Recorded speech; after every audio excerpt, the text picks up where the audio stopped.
that's going to be it for the night, and that concludes Christmas Eve. Checking it, fellas. You're gonna find out here. Merry Christmas, BRT. Merry Christmas. Santa came to Iraq just for you guys. Trying to keep the skies clear for you, Santa. You consider yourself a proud American? Absolutely. I'm extremely proud American. I think I'm probably more proud than the average Joe. When I put my flag out, I can't allow it to touch the ground. Because I know the lives that were lost and the blood that was shed so that I could be here and have a flag. All right, how often do you put the flag out? Every single day.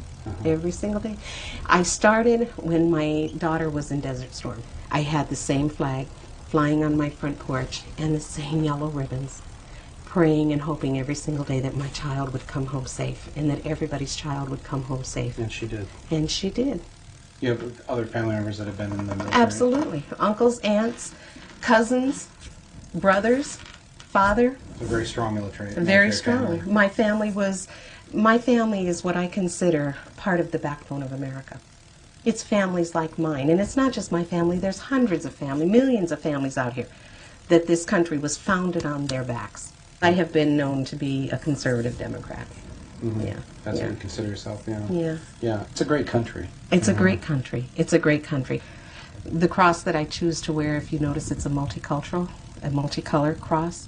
That's because I believe that all God's people come in many colors. And my family itself is multicultural. You have a daughter who went into the military. Then your firstborn son in the military. That's that's quite a gift to the country. Exactly right. From your family. Exactly right. So having a son in the Army, pretty proud thing. Oh, you know what? He made it. What was your reaction to protesters during, say, the Gulf War or Vietnam? I always hated the protesters. I always hated the protesters. It was just a slap in my face.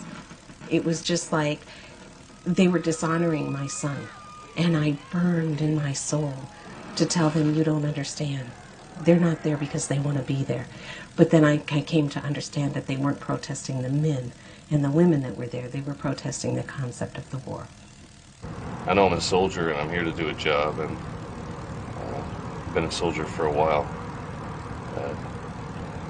Once you have to go and do your job and you see the things that you see,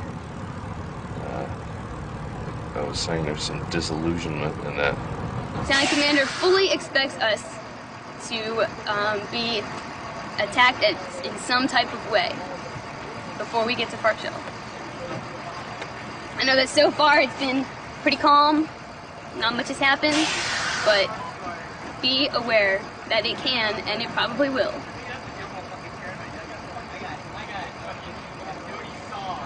They're beginning to organize themselves just in neighborhoods.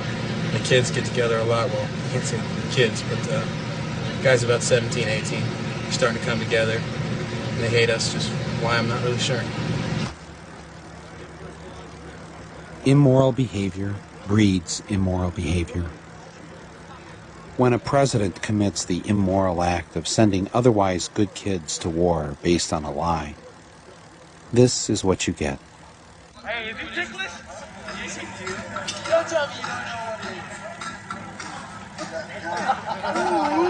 That motherfucker still has a heart on it. Some mama. Why are you touching somebody else? He touched his dick.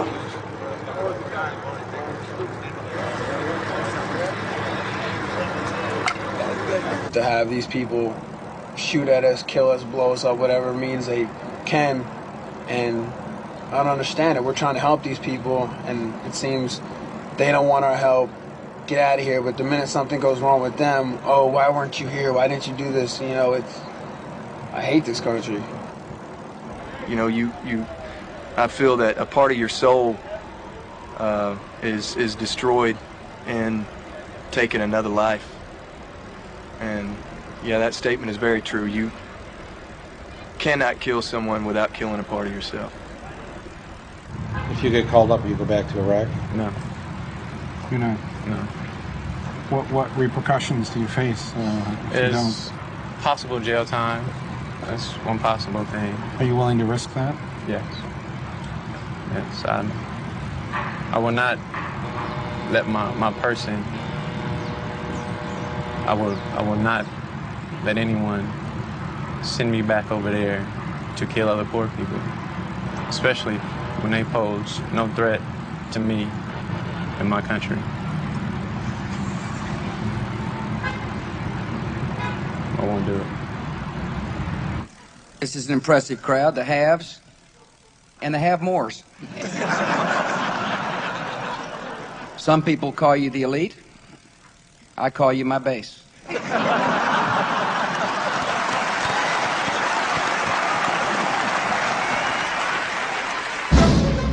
While Bush was busy taking care of his base and professing his love for our troops, he proposed cutting combat soldiers' pay by 33% and assistance to their families by 60%.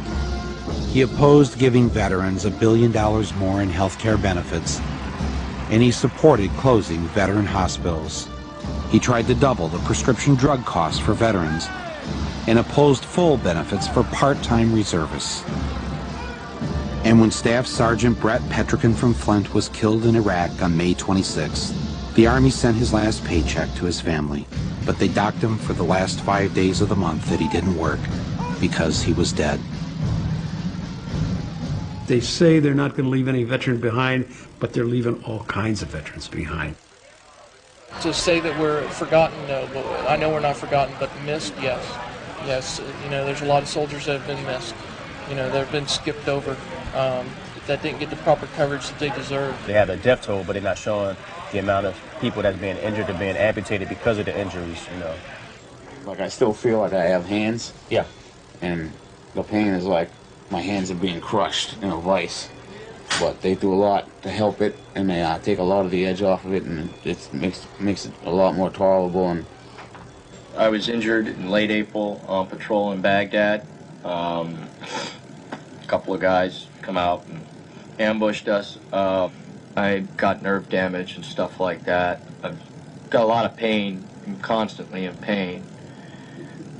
Take a lot of morphine to help with that and stuff. Doing, you know, just readjusting, getting life back on track. You know what I'm saying? And yeah, I'm not going to do what it is that I did before. I was a Republican for quite a few years, and for some reason they conduct business in a very dishonest way. I'm going to be incredibly active in the Democratic Party down where I live once I get out. So I'm going to definitely do my best to ensure that the Democrats win control. Iraq, Baghdad, I didn't know anything of those things. And we were in the hallway in the upstairs of our house, and he was crying, and he said that he was really scared and he didn't want to have to go to Iraq. So we were able to have a whole conversation about sometimes some fear is healthy because it keeps our senses about us. And that's when he told me that he had not told anybody else, but he knew he was going to Baghdad. And we were, as everybody, we were glued to the TV. Just glued, completely glued to the television in hopes of seeing a glimpse of him. Can't you please go over to where the helicopters are? Can't you please let us see him? Then that night, it was about 10-something, I went upstairs to the bedroom, and I was laying in bed, and I was flipping the channels with the remote. All I heard was Black Hawk Down, South Central Iraq. What I can tell you at this hour is that last night the Army did indeed lose a Black Hawk helicopter. We are being told by officers on the ground that there were 6 occupants inside the Black Hawk. So the next morning, I got up and I said, you push those thoughts out of your mind. Okay, Jesus, I need you to come in. I need you, Jesus. You got to help me through this. The Army called me, and I remember getting on the phone and him asking me, was I Lila Lipscomb? And I said yes, and he said, Mother, Sergeant Michael Pedersen. And I remember dropping the telephone. And all I can honestly say that I remember is, ma'am, the United States Army, the Secretary of Defense, regretfully informs you. That's all I know. The grief grabbed me so hard that I literally fell on the floor. and I was alone. I didn't have anybody to pick me up. So I literally crawled over to my desk and was hanging on. And I remember screaming, "Why does it have to be Michael?